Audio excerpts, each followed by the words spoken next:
Қайырлы күн, құрметті көрермендер.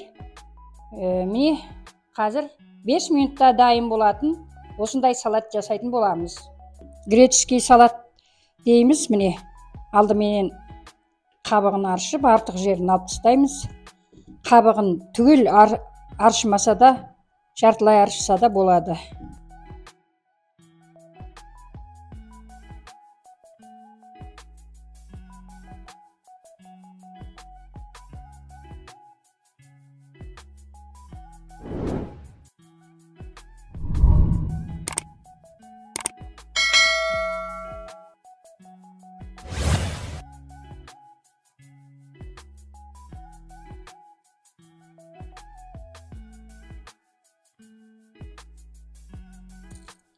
Мынау жалбызды енді турап қосады.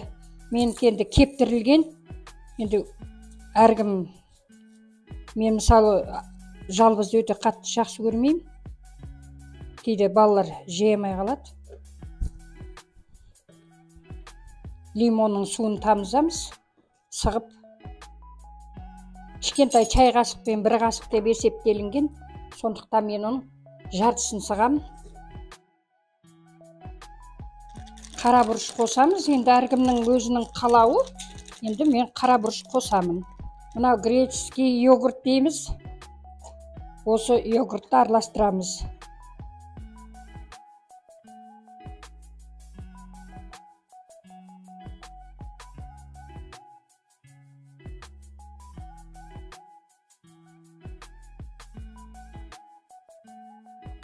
Міне енді салатымыз дайын болды.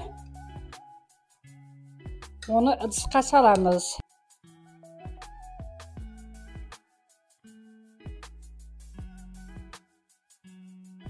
Мінеки, құрметті көрермендер, егерде менің видеом ұнаса, лайк басып, комментарий жаза кетіңіздер.